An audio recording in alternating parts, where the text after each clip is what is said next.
Добре дошли в моят канал.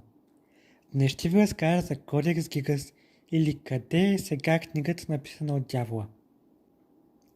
През първата половина на 8 век в малък чешки манастир е написана книга, която поради огромния си размер се нарича Кодекс Гигас, което от латински се превежда като гигантски кодекс. По-късно кодексът започва да се нарича книгата на дявола, защото е вярвал, че авторът на книгата е самият сатаната. И ето какво дава основания за този смел извод.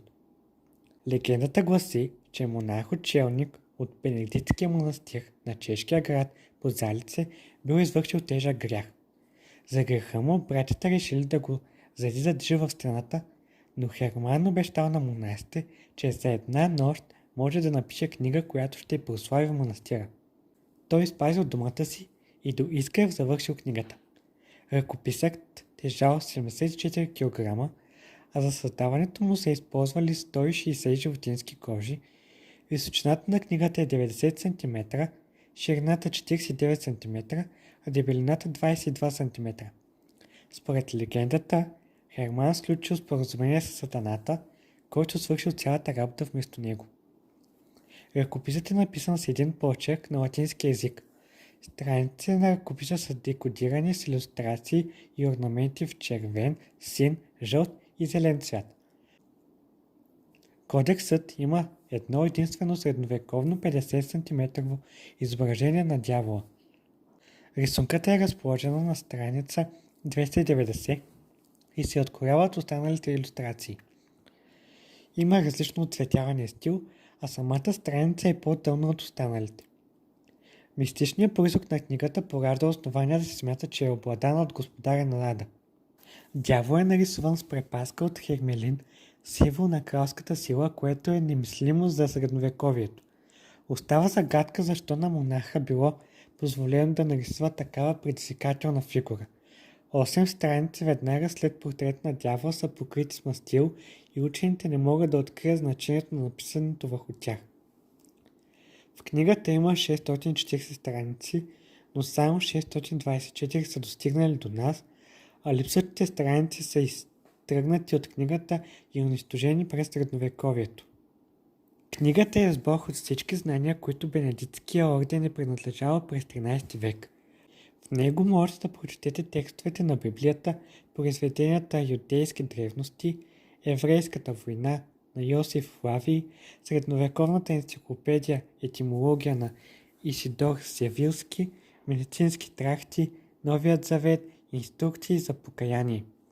Следва портрет на дявола, описание на ритуалите за прогонване на зли духове, чешка хроника на Козма Прага, календар с кодика на манастира в Подлажице, както и магически формули, екзорцистки заклинания и някои местни поверия. Графологично изследване потвърждава, че текстът на книгата и всички илюстрации са дело сътворено от ръката на един човек. Записах от средновековието се считало за норма да преписва 100 реда текст на ден. Като се има предвид непрекъснатата работа по 6 часа дневна светлина, биха били необходими 30 години за да създаде кодекса. Интересно е обаче, че манастирът Подлажице се е считал за беден манастир с малко богатство и писането на всякаква книга, особено като кодекса, струвал много пари. Откъде бедните монаси са взели фрагмента, боите и мастилото? Поради финансови затруднения братята подарили кодекса на манастира на Светлец. Впоследствие той няколко пъти преминавал от новите собственици и накрая се озовал в манастира Брумов. През 16 век мистериозната книга привлича вниманието на мистиците и всички говорят за ръкописа, написан от самия сатана. Кодексът бил разгледан от и светския римски император Рудолф II, който преместил книгата с ръкописите в Пражкия замък. По време на 30-годишната война шведите щурмували Прага и взели кодекса като трофей. От 1646 г. книгата на дявола се съхранява в шведската кралска библиотека в Стокхолм. Въпреки размера и големия брой собственици, ръкописът е запазен перфектно. Днес всички страници на мистериозната книга са дигитализирани и публикувани в публичното пространство. Други примери за връзката на човека и дявола също са оцелели в историята. Ако искате и други видеа като това, и влече мистерията. Харесвайте, коментирайте, споделяйте, абонирайте се за мен, ако ви харесва това, което правя. И до скоро, следващия път. Бъдете здрави и се пазете.